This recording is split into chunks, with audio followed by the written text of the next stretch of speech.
and today we are reading chapter 8, I believe, of Twilight. Please get comfortable, turn the lights off, put your earbuds in, and let's read. Chapter 8, Port Angeles. Jess drove faster than the chief, so we made it to Port Angeles by 4. It had been a while since I'd had a girls' night out, and the estrogen rush was invigorating. We listened to whiny rock songs while Jessica jabbered on about the boys we hung out with. Jessica's dinner with Mike had gone very well, and she was hoping that by Saturday night they would have progressed to the first kiss stage. I smiled to myself, pleased. Angela was passively happy to be going to the dance, but not really interested in Eric. Jess tried to get her to confess who her type was, but I interrupted with a question about dresses after a bit, to spare her. Angela threw a grateful glance my way. Port Angeles was a beautiful little tourist trap, much more polished and quaint than Forks, but Jessica and Angela knew it well, so they didn't plan to waste time on the picturesque boardwalk by the bay. Jess drove straight to the one big department store in town, which was a few streets in from the bay's area's visitor-friendly phase. The dance was billed as semi-formal, and we weren't exactly sure what that meant. Both Jessica and Angela seemed surprised and almost disbelieving when I told them I'd never been to a dance in Phoenix. "Didn't you ever go with a boyfriend or something?" Jess asked dubiously as we walked through the front doors of the store. "Really?" I tried to convince her, not wanting to confess my dancing problems. "I've never had a boyfriend or anything close. I didn't go out much." "Why not?" Jessica demanded. "No one asked me," I answered honestly. She looked skeptical. "People ask you out here," she reminded me, "and you tell them no." We were in the junior section now, scanning the racks for dress-up clothes. "Well, except for Tyler," Angela amended quietly. "Excuse me?" I gasped. "What did you say?" "Tyler told everyone he's taking you to prom," Jessica informed me with suspicious eyes. "He said what?" I sounded like I was choking. "I told you it wasn't true," Angela murmured to Jessica. I was silent, still lost in shock. I was quickly turning to irritation, but we had found the trash racks, and now we had work to do. "And that's why Lauren doesn't like you," Jessica giggled while we paved through the clothes. I ground my teeth. "Do you think that if I ran him over with my truck, he would stop feeling guilty about the accident? That he might give up on making amends and call it even?" "Maybe," Jess snickered, "if that's why he's doing this." The dress selection wasn't large, but both of them found a few things to try on. I sat on a low chair just inside the dressing room by the three-way mirror, trying to control my fuming. Jess was torn between two. One a long, strapless, basic black number, the other a knee-length electric blue with spaghetti straps. I encouraged her to go with the blue. Why not play up the eyes? Angela chose a pale pink dress that draped around her tall frame nicely and brought out honey tints in her light brown hair.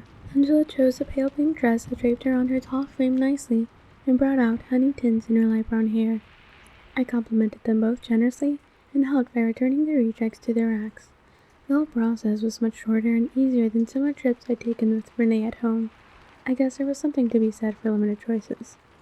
We headed over to shoes and accessories.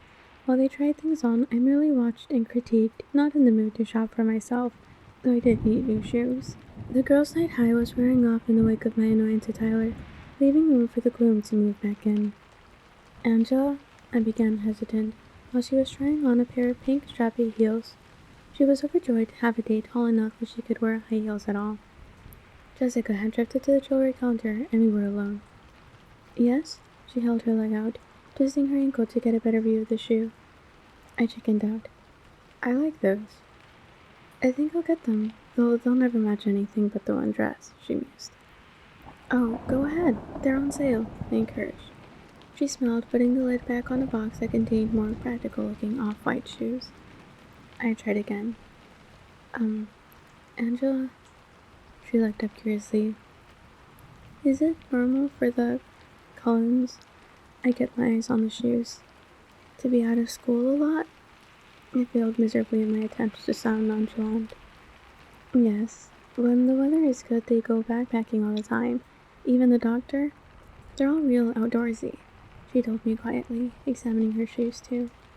She didn't ask one question, let alone the hundreds that Jessica would have unleashed. I was beginning to really like Angela. Oh, I let the subject drop as Jessica returned to show us the rhinestone jewelry she'd found to match her silver shoes. We planned to go to dinner at a little Italian restaurant on the boardwalk, but the dress shopping hadn't taken as long as we'd expected. Jess and Angela were going to take their clothes back to the car and then walk down to the bay. I told them I would meet them at the restaurant in an hour. I wanted to look for a bookstore. They were both willing to come with me, but I encouraged them to go. Have fun. They didn't know how preoccupied I could get when surrounded by books. It was something I preferred to do alone. We walked off to the car, chattering happily, and I headed in the direction Jess pointed out. I had no trouble finding the bookstore, but it wasn't what I was looking for. The windows were full of crystals, dream catchers, and books about spiritual healing. I didn't even go inside. Through the glass I could see a 50-year-old woman with long gray hair running straight down her back, clad in a dress right out of the 60s, smiling welcomely from behind the counter. I decided that one was one conversation I could skip. There had to be a normal bookstore in town. I meandered through the streets, which were filling up with end of the workday traffic, and hoped I was headed toward downtown. I wasn't paying as much attention as I should to where I was going. I was wrestling with despair. I was trying so hard not to think about him and what Angela had said, and more than anything trying to beat down my hopes for Saturday, fearing a disappointment more painful than the rest, when I looked up to see someone's silver Volvo parked along the street, and it all came crashing down on me. Stupid, unreliable vampire, I thought to myself. I stomped along in a southerly direction, towards some glass-fronted shops that looked promising, but when I got to them, they were just a repair shop in a vacant space. I still had too much time to go looking for Jess and Angela yet, and I definitely needed to get my moon in hand before I met back up with them. I ran my fingers through my hair a couple of times, and took some deep breaths before I continued around the corner. I started to realize, as I crossed another road, that I was going the wrong direction. The little foot traffic I had seen was going north, and it looked like the buildings here were mostly warehouses. I decided to turn east at the next corner, and then loop around after a few blocks and try my luck on a different street on my way back to the boardwalk. A group of 4 men turned around the corner I was heading for, dressed too casually to be heading home from the office, but they were too grimy to be tourists. As they approached me, I realized they weren't too many years older than I was. They were joking loudly among themselves, laughing raucously and punching each other's arms. I scooted as far to the inside of the sidewalk as I could to give them room, walking swiftly, looking past them to the corner. "Hey there," one of them called as I passed, and he had to be talking to me since no one else was around. I glanced up automatically. 2 of them had paused, the other 2 were slowing. The closest, a heavy-set, dark-haired man in his early 20s, seemed to be the one who had spoken. He was wearing a flannel shirt open over a dirty t-shirt, cut-off jeans and sandals. He took half a step toward me. "Hello?" I mumbled. A knee-jerk reaction. Then I quickly looked away and walked faster toward the corner. I could hear them laughing at full volume behind me. And because of this, I think, everyone's experience is similar, but we all do handle it in our own ways. And so me personally, I just always, if I'm not out with my boyfriend, then it's just don't talk to me. And if you are a male, and you even look my way, I will look at you why are you looking at me? You don't have that right. The over-sexualization of women is a struggle. "Hey, wait," one of them called after me again, but I kept my head down and rounded the corner with a sigh of relief. I could still hear them chortling behind me. I found myself on a sidewalk leading past the backs of several somber-colored warehouses, each with large bay doors for unloading trucks, padlocked for the night. The south side of the street had no sidewalk, only a chain-link fence topped with barbed wire protecting some kind of engine parts storage yard. I'd wandered far past the part of Port Angeles that I, as a guest, was intended to see. It was getting dark, I realized, the clouds finally returning, piling up on the western horizon, creating an early sunset. The eastern sky was still clear, but graying, shot through with streaks of pink and orange. I left my jacket in the car, and a sudden shiver made me cross my arms tightly across my chest. A single van passed me, and then the road was empty. The sky suddenly darkened further, and as I looked over my shoulder to glare at the offending cloud, I realized with a shock that 2 men were walking quietly 20 feet behind me. They were from the same group I'd passed at the corner, though neither was the dark one who'd spoken to me. I turned my head forward at once, quickening my pace. A chill that had nothing to do with the weather made me shiver again. My purse was on a shoulder strap, and I had it slung across my body the way you were supposed to wear it so when it gets snatched, I knew exactly where my pepper spray was. Still in my duffel bag, under the bed, never unpacked. I didn't have much money with me, just a 20 and some ones, and I thought about accidentally dropping my bag and walking away. But a small, frightened voice in the back of my mind warned me that they might be something worse than thieves. I listened intently to their quiet. Okay, this is a really quick tangent, but let's talk about thieves. So, my sister is in Mexico, and everyone is in Mexico. But the specific one orders stuff online, right? Or they upgrade it. And so it got here with me, and I didn't pick it out aside from my front door because whatever. And when I checked the cameras, I saw that it had been messed with, right? Because we have a camera at the front because we always get packages. And yeah, when I checked it, there was some little kid. It was really rough. Because a little kid, it looked I'm pretty sure it was a kid, and he had no shirt on, and he was wearing I think, and then his shoes were completely not just completely open. I don't know, that doesn't make sense. And yeah, he just casually walked up the stairs, because I live in a second story, it's not even a first story, so he climbed up the stairs, and then just casually opened the package, and it was just clothes, because that's what my sister orders, fortunately, because I order expensive shit. And yeah, I guess he saw that it was clothes. It was uninteresting, and so it just left it alone. Yeah, it was annoying. I listened intently to their quiet footsteps, which were much too quiet when compared to the boisterous noise they'd been making earlier, and it didn't sound like they were speeding up or getting any closer to me. Breathe, I had to remind myself. You don't know they're following you. I continued to walk as quickly as I could without actually running, focusing on the right-hand turn that was only a few yards away from me now. I could hear them staying as far back as they'd been before. A blue car turned onto the street from the south and drove quickly past me. I thought of jumping out in front of it, but I hesitated, inhibited, unsure that I was really being pursued, and then it was too late. I reached the corner, but a swift glance revealed that it was only a blind drive to the back of another building. I was half-turned in anticipation. I had to hurriedly correct and dash across the narrow drive. Back to the sidewalk. The street ended at the next corner, where there was a stop sign. I concentrated on the faint footsteps behind me, deciding whether or not to run. They sounded further back, though, and I knew they could outrun me in any case. I was sure to trip and go sprawling if I tried to go any faster. The footfalls were definitely farther back. I risked a quick glance over my shoulder, and they were maybe 40 feet back now, I saw with relief. But they were both staring at me. It seemed to take forever for me to get to the corner. I kept my pace steady, the men behind me falling ever so slightly further behind with every step. Maybe they realized they had scared me and were sorry. I saw 2 cars going north past the intersection I was heading for, and exhaled in relief. There would be more people around once I got off this deserted street. I skipped around the corner with a grateful sigh, and skidded to a stop. The street was lined on both sides by blank, doorless, windowless walls. I could see in the distance 2 intersections down, street lamps, cars, and more pedestrians. But they were all too far away, because lounging against the western building, midway down the street, were the other 2 men from the group, both watching with excited smiles as I froze dead on the sidewalk.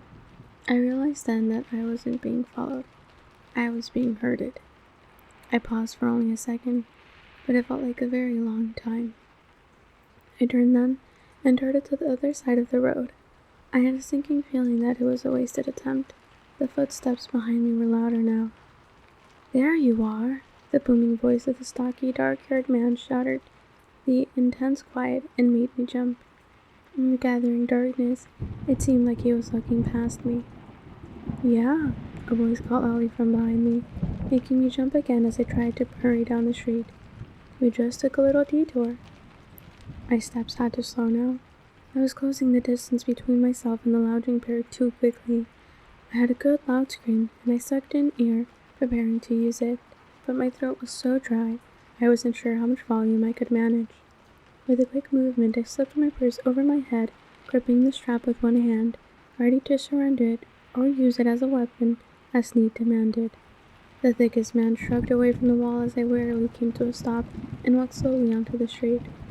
"Stay away from me," I warned in a voice that was supposed to sound strong and fearless, but I was right about the dry throat. No volume. "Don't be like that, sir," he called, and the raucous laughter started again behind me. I braced myself, feet apart, trying to remember through my panic what little self-defense I knew. Heel of the hand thrust upward, hopefully breaking the nose or shoving it into the brain. Finger through the eye socket. So graphic in my head. Try to hug around and pop the eye out. And the standard knee to the groin, of course. The same pessimistic voice in my mind spoke up then, reminding me that I probably wouldn't have a chance against one of them, and there were four. "Shut up," I commanded the voice before terror could incapacitate me. I knew I started with this word again. I wasn't going out without taking someone with me. I tried to swallow so I could build up a decent scream. Headlights suddenly flew around the corner, the car almost hitting the stocky one, forcing him to jump back toward the sidewalk. I dove into the road. This car was going to stop or have to hit me. But the silver car unexpectedly fishtailed around, skidding to a stop with the passenger door open just a few feet from me. "Get in," a furious voice commanded. It was amazing how instantaneously the choking fear vanished. Amazing how suddenly the feeling of security washed over me, even before I was off the street. As soon as I heard his voice, I jumped into the seat, slamming the door shut behind me. It was dark in the car. No light had come on with the opening of the door. I could barely see his face in the glow from the dashboard. The tire squealed as he spun around to face north, accelerating too quickly, swerving toward the stunned men on the street. I caught a glimpse of them diving for the sidewalk as he straightened out and sped toward the harbor. "Put on your seatbelt," he commanded, and I realized I was clutching the seat with both hands. I quickly obeyed. The snap as the belt connected was loud in the darkness. We took a sharp left, racing forward, blowing through several stop signs without a pause, but I felt utterly safe and, for the moment, totally unconcerned about where we were going. I stared at his face in profound relief that went beyond my sudden deliverance. I studied his flawless features in the limited light, waiting for my breath to return to normal, until it occurred to me that his expression was murderously angry. "Are you okay?" I asked, surprised at how hoarse my voice sounded. "No," he said curtly, and his tone was livid. I sat in silence, watching his face while his blazing eyes stared straight ahead, until the car came to a sudden stop.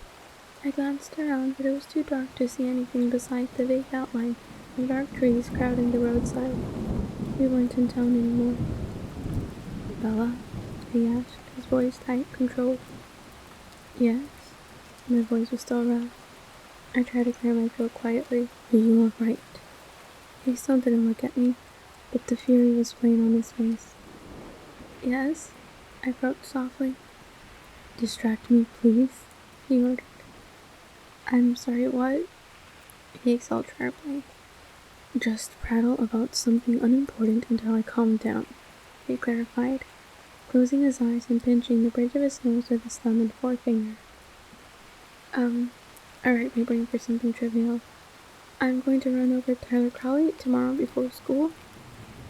He was still squeezing his eyes closed, but the corner of his mouth twitched. Why? He's telling everyone that he's taking you to prom. Either he's insane or he's still trying to make up for almost killing you last. Well, you remember it. And he thinks prom is somehow the correct way to do this. So I figure if I endanger his life, then we're even, and he can't keep trying to make amends. I don't need enemies, and maybe Lauren would back off if he left me alone.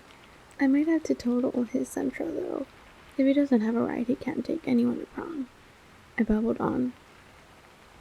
I heard about that. He sounded a bit more composed. You did? I asked him in disbelief, my previous irritation flaring. If he's paralyzed from the night down, he can't go to prom either, I muttered, finding my plan. Edward sighed and finally opened his eyes. Better? Not really. I waited, but he didn't speak again. He leaned his head back against the seat, staring at the ceiling of the car. His face was rigid. I waited, but he didn't speak again. He leaned his head back against the seat, staring at the ceiling of the car. His face was rigid. What's wrong? My voice came out in a whisper. Sometimes I have a problem with my temper, Bella. He was whispering too, and he stared out the window, his eyes narrowed into slits. But it wouldn't be helpful for me to turn around and hunt down those. He didn't finish a sentence, looking away, struggling for a moment to control his anger again. At least, he continued. That's what I'm trying to convince myself. Oh, the word seemed inadequate, but I couldn't think of a better response. He sat in silence again. I glanced at the clock on the dashboard. It was past 6:30. Jessica and Angela will be worried, I murmured. I was supposed to meet them. He started the engine without another word, turning around smoothly and speeding back toward town. We were under the street lights in no time at all, still going too fast, weaving with ease through the car slowly cruising the boardwalk. He parallel parked against the curb in a space I would have thought much too small for the Volvo, but he slid in effortlessly in one try. I looked out the window to see the lights of La Bella Italia and Jess and Angela just leaving, pacing anxiously away from us. How did you know where? I began, but then I just shook my head. I heard the door open and turned to see him getting out. What are you doing? I asked. I'm taking you to dinner. He smiled slightly, but his eyes were hard. He stepped out of the car and slammed the door. I fumbled with my seatbelt, and then hurried to get out of the car as well. He was waiting for me on the sidewalk. He spoke before I could. Go stop Jessica and Angela before I have to track them down too.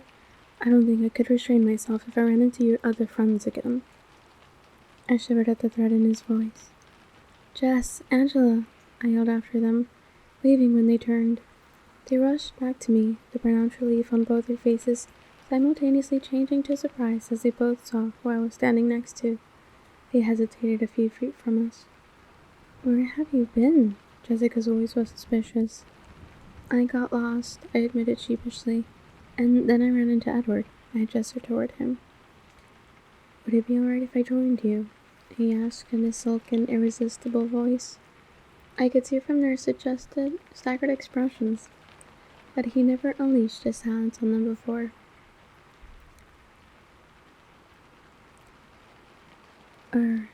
Sure, Jessica breathed. Actually, Bella, we already ate while we were waiting. Sorry, Angela confessed. That's fine, I'm not hungry, I shrugged. I think you should eat something. Edward's voice was low but full of authority. He looked up at Jessica and spoke slightly louder. Do you mind if I drive Bella home tonight? That way you won't have to wait while she eats. No problem, I guess. She bit her lip, trying to figure out from my expression whether that was what I wanted. I winked at her. I wanted nothing more than to be alone with my perpetual savior. There were so many questions that I couldn't bombard him with till we were by ourselves. Okay, Angela was quicker than Jessica. See you tomorrow, Bella. Edward? She grabbed Jessica's hand and pulled her toward the car, which I could see a little ways away parked across First Street. As they got in, Jess turned and waved, her face eager with curiosity. I waved back, waiting for them to drive away before I turned to face him. Honestly, I'm not hungry, I insisted, looking up to scrutinize his face. His expression was unreadable. Humor me. He walked to the door of the restaurant and held it open with an obstinate expression. Obviously, there would be no further discussion. I walked past him into the restaurant with a resigned sigh. The restaurant wasn't crowded. It was the off-season in Port Angeles. The host was female, and I understood the look in her eyes as she assessed Edward. She welcomed him a little more warmly than necessary. I was surprised by how much that bothered me. She was several inches taller than I was, and unnaturally blonde. A table for two? His voice was alluring, whether he was aiming for that or not. I saw her eyes flicker to me and then away, satisfied by my obvious ordinariness, and by the cautious no-contact space Edward kept between us.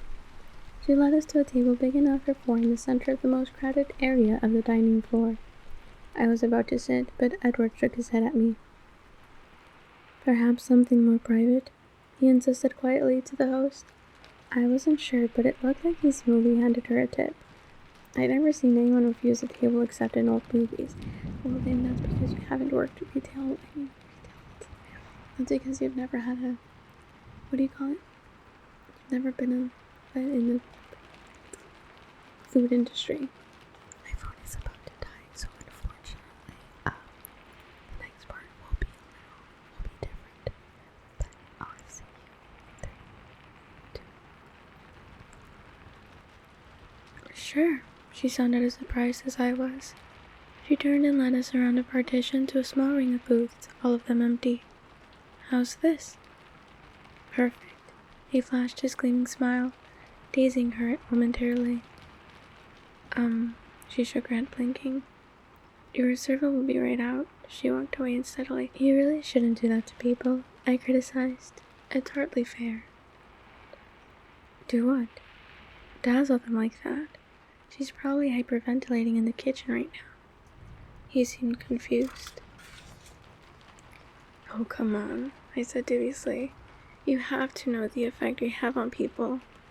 He tilted his head to one side, and his eyes were curious. I dazzle people? You haven't noticed? Do you think everybody gets their way so easily? He ignored my questions. Do I dazzle you? Frequently, I admitted.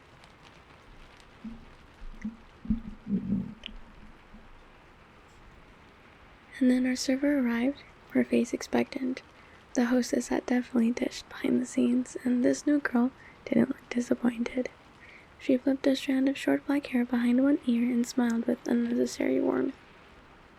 Hello, my name is Amber, and I'll be your server tonight. What can I get you to drink? I didn't miss that she was speaking only to him. He looked at me. I'll have a Coke? It sounded like a question. 2 Cokes, he said. I'll be right back with that, she assured him with another unnecessary smile, but he didn't see it. He was watching me. What? I asked when she left. His eyes stayed fixed on my face. How are you feeling? I'm fine, I replied, surprised by his intensity. You don't feel dizzy, sick, cold? Should I? He chuckled at my puzzled tone. Well, I'm actually waiting for you to go into shock. His face twisted up with that perfect crooked smile. I don't think that will happen, I said after I could breathe again. I've always been very good at repressing unpleasant things. Just the same, I'll feel better when you have some sugar and food in you. Right on cue, the waitress appeared with our drinks and a basket of breadsticks. She stood with her back to me as she placed them on the table.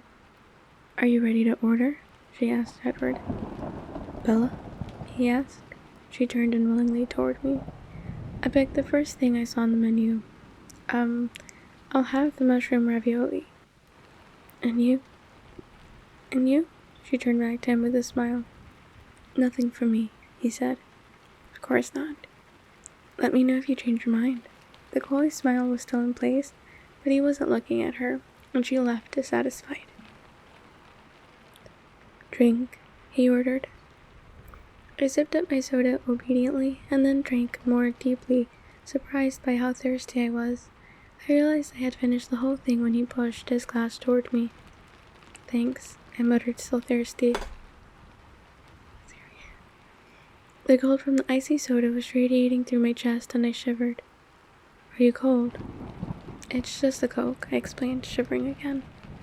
Don't you have a jacket? His voice was disapproving. Yes, I looked at the empty bench next to me. Oh, I left it in Jessica's car, I realized. Edward was shrugging out of his jacket. I suddenly realized that I had never once noticed what he was wearing. Not just tonight, but ever. I couldn't seem to look away from his face. I made myself look now, focusing. He was removing a light beige leather jacket now. Underneath, he wore an ivy turtleneck sweater. It fit him snugly, emphasizing how muscular his chest was. He handed me the jacket, interrupting my ogling. Thanks, I said again, sliding my arms into his jacket. It was cold, the way my jacket felt when I first picked it up in the morning, hanging it in the drafty hallway.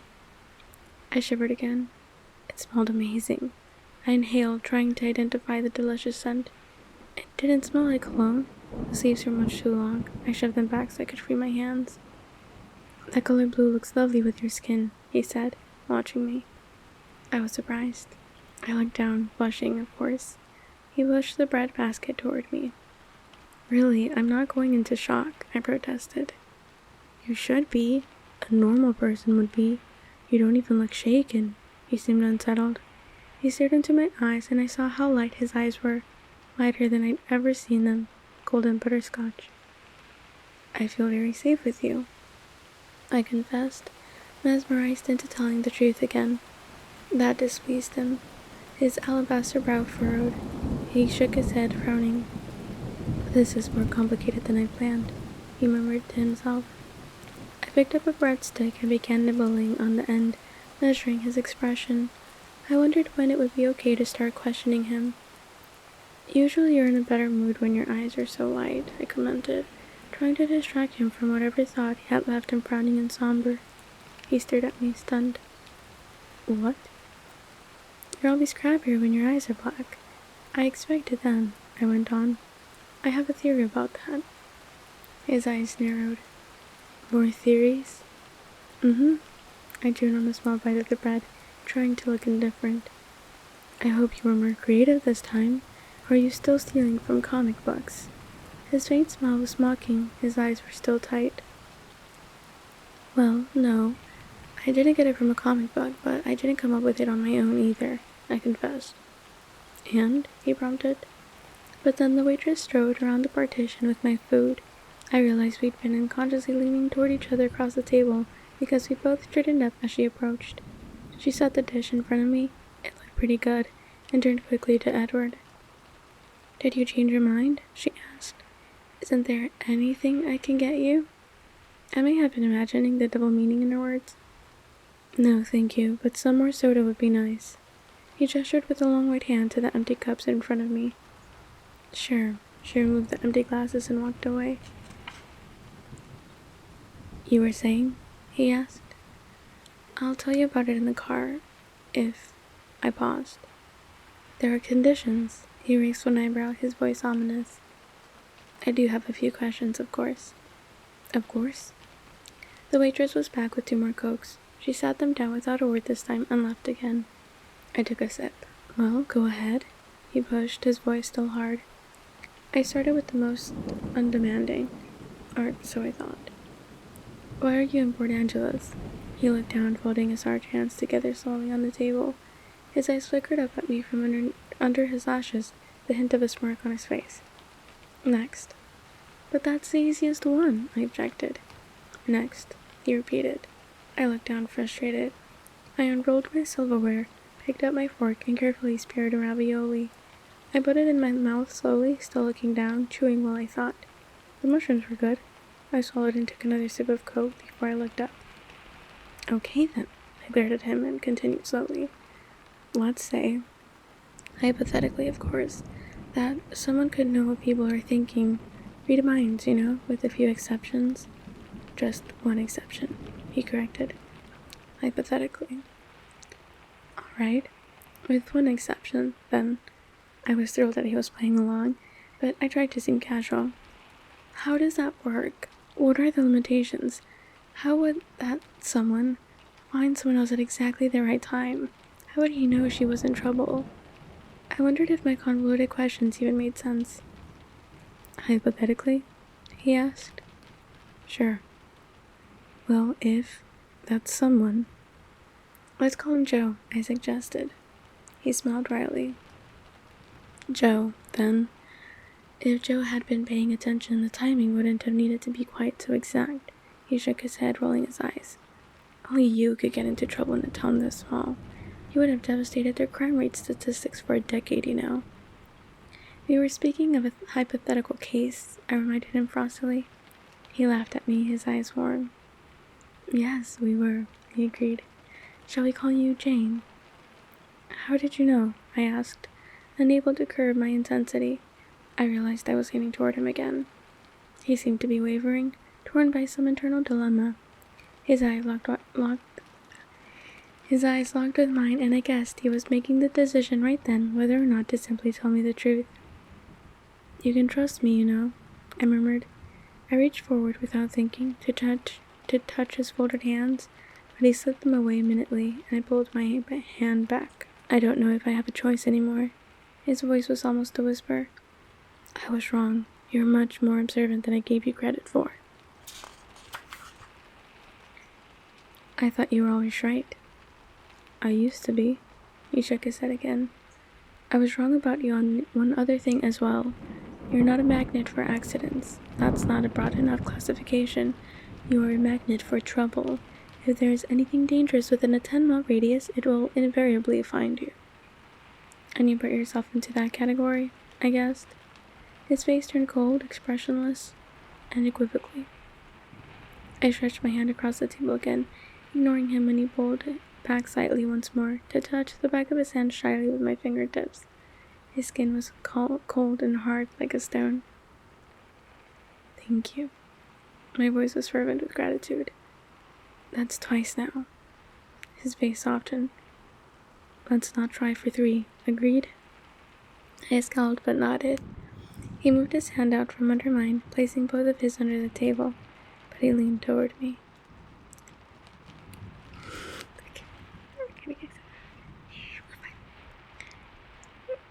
I followed you to Port Angeles, he admitted, speaking in a rush.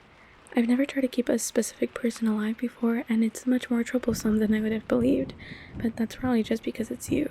Ordinary people seem to make it through the day without so many catastrophes. He paused, and I wondered if it should bother me that he was following me. Instead, I felt a strange surge of pleasure. He stared, maybe wondering why my lips were curving into an involuntary smile. Did you ever think that maybe my number was up the first time with the van, and that you've been interfering with fate? I speculated, distracting myself. That wasn't the first time, he said, and his voice was hard to hear. I stared at him in amazement, but he was looking down. Your number was up the first time I met you. I felt a spasm of fear at his words, and the abrupt memory of his violent black glare that first day. But the overwhelming sense of safety I felt in his presence stifled it. By the time he looked up to read my eyes, there was no trace of fear in them. You remember? I asked, his angel's face grave. Yes, I was calm. And yet here you sit. There was a trace of disbelief in his voice. He raised one eyebrow. Yes, here I sit. Because of you. I paused. Because somehow you knew how to find me today? I prompted. He pressed his lips together, staring at me through narrowed eyes, deciding again. His eyes flashed down to my full plate and then back to me. You eat, I'll talk, he bargained. I quickly scooped up another ravioli and popped it in my mouth. It's harder than it should be, keeping track of you. Usually I can find someone very easily once I've read their mind before. He looked at me anxiously, and I realized I had frozen. I made myself swallow and stabbed another ravioli and tossed it in. I was keeping tabs on Jessica, not carefully, like I said. Only you could find trouble in Port Angeles, and at first I didn't notice when you took off on your own. Then, when I realized that you weren't with her anymore, I went looking for you at the bookstore I saw in her head. I could tell you hadn't gone in, and that you'd gone south, and I knew you would have to turn around soon, so I was just waiting for you, randomly searching through the thoughts of people on the street to see if anyone had noticed you so I would know where you were. I had no reason to be worried, but I was strangely anxious. He was lost in thought, staring past me, saying things I couldn't imagine.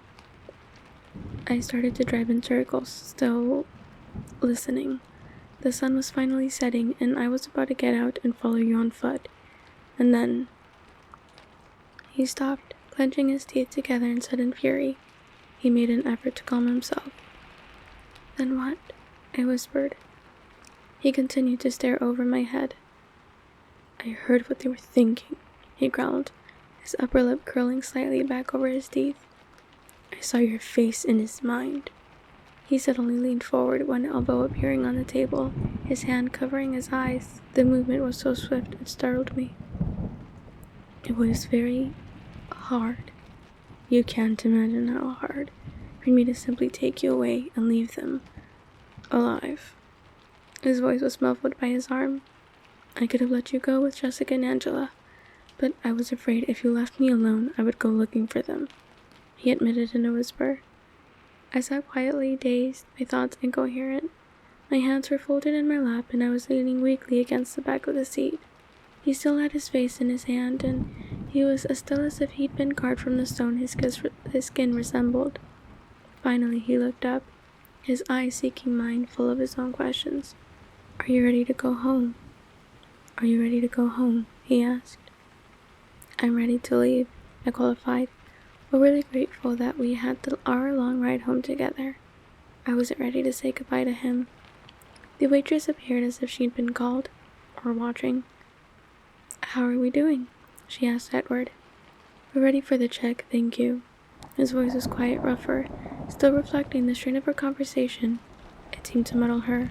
He looked up, waiting. "Sure," she stuttered. "Here you go." She pulled a small leather folder from the front pocket of her black apron and handed it to him. There was a bill in his hand already. He slipped it into the folder and handed it right back to her. "No change," he smiled. And he stood up, and I scrambled awkwardly to my feet. She smiled invitingly at him again. "You have a nice evening." He didn't look away from me as he thanked her. I suppressed a smile. He walked close beside me to the door, still careful not to touch me. I remembered what Jessica had said about her relationship with Mike, how they were almost to the first kiss stage. I sighed. Edward seemed to hear me, and he looked down curiously. I looked at the sidewalk, grateful that he didn't seem to be able to know what I was thinking. He opened the passenger door, holding it for me as I stepped in. Shutting it softly behind me, I watched him walk around the front of the car, amazed yet again by how graceful he was. I probably should have been used to that by now, but I wasn't. I had a feeling Edward wasn't the kind of person anyone got used to. Once inside the car, he started the engine and turned the heater on high. It had gotten very cold, and I guess the good weather was at an end. I was warm in his jacket, though, breathing in the scent of it when I thought he couldn't see. Edward pulled out through the traffic, apparently without a glance, flipping around to head toward the freeway. "Now," he said significantly, "it's your turn."